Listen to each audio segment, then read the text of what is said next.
Bonjour à toutes et à tous. Aujourd'hui, nous allons parler de bandes numériques, souvent appelées frises numériques, très faciles à créer en famille. Je suis ravie de voir un nombre croissant de bandes numériques, comme celle-ci, peintes au sol, sur des rues piétonnes devant des écoles maternelles. Mais ce n'est pas uniquement affaire de maternelle, car la bande numérique, en grande section SCP, évolue et devient la droite numérique entre le CE1 et le CM2. Et au secondaire, elle évolue encore vers l'axe des X. Et comme vous le savez, l'axe des X et l'axe des Y constituent le plan cartésien, et si l'on ajoute l'axe des Z, on a l'espace cartésien. Et ils sont au centre des mathématiques du secondaire.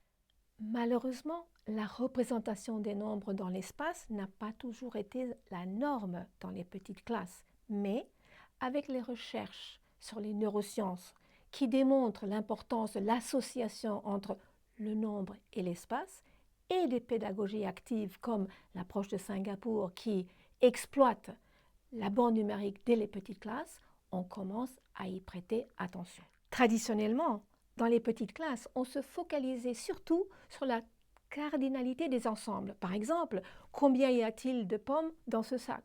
Ou combien y a-t-il d'élèves dans cette classe? Répondre à la question combien y a-t-il d'éléments dans un ensemble, dans une collection, est importante, certes, mais il ne faut pas l'aborder au détriment de la représentation des nombres dans l'espace. Regardons le premier de 3 clips avec des enfants qui se déplacent sur la bande numérique et je reviens tout à l'heure pour commenter. 1, 2, 3, 4, 5, 6, 7, 8. 1, 2, 3, 4, 5. Les deux sœurs illustrent ce que peuvent faire des jeunes enfants. 3 commentaires. Vous avez sans doute remarqué que j'ai espacé les nombres. Je préconise toujours de laisser un peu d'espace. Pourquoi? Parce que très vite, au CE1, les élèves vont apprendre des nouvelles quantités, des nouveaux nombres, comme 1/2 ou 3/4. Et au CE2, ils vont les placer, ces fractions, sur la droite numérique. Et où vivent-elles, ces fractions? Entre les nombres entiers. Donc, une bande numérique comme celle-ci envoie de manière subliminale le message à ces enfants de maternelle qu'il existe des nombres entre les nombres 0, 1, 2 et 3. Vous avez sans doute remarqué la case 0 qui suscite peut-être vos questionnements. Parlons-en. Lorsque je compte le nombre de doigts sur ma main ou le nombre de bonbons dans un sachet, je vais commencer par le nombre 1. Mais lorsque je vais mesurer, par exemple, la longueur d'un crayon ou la distance entre 2 villes, je vais commencer par 0. 0 cm pour le crayon, 0 km pour une distance entre 2 villes. Le 0, c'est l'équivalent de la case départ dans des jeux de société comme le jeu de loi ou le jeu des petits chevaux. 3e commentaire. Nommons les 3 représentations du nombre que rencontre l'enfant dans cette activité toute simple. Premièrement, il fait 5 pas avec son corps. Deuxièmement, il dit 5 différents mots nombres, de 1 à 5. Et enfin, il regarde, il voit que sur la case, il y a le même symbole et il se dit, ça c'est 5. Enfin, il y a la distance parcourue et le temps écoulé. Donc l'enfant prend conscience de la position relative d'un nombre par rapport à un autre.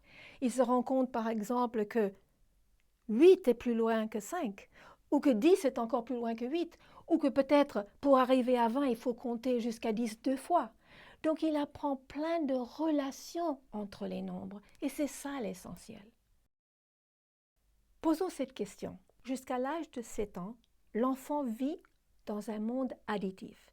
Qu'est-ce que ça veut dire? Il ne sait comparer deux nombres que d'une façon, additivement.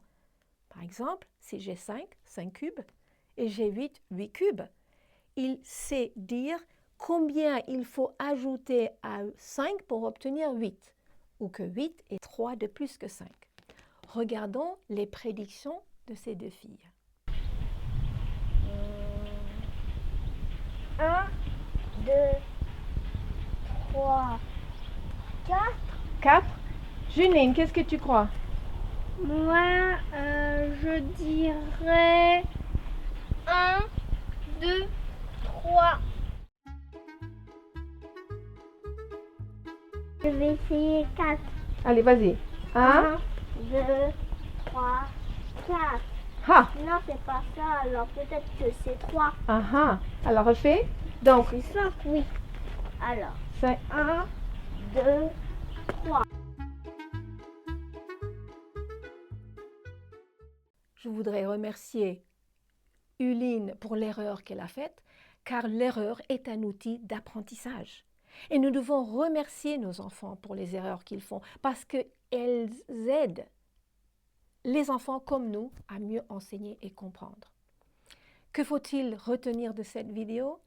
Amusez-vous avec les bandes numériques, créez-les avec les enfants, comptez, marchez dessus, apprenez les mots nombres et les symboles, comparez les nombres, faites ce qui vous vient.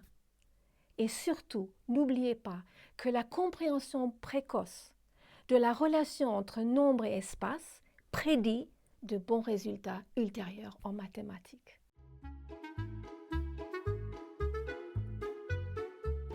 Avant de partir, si vous avez aimé ce contenu et vous souhaitez d'autres vidéos de ce genre, abonnez-vous. Cliquez sur le bouton juste en dessous de l'écran.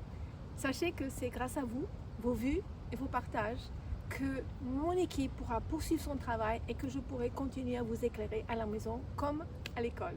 Merci sincèrement de votre support et votre soutien et à la prochaine vidéo.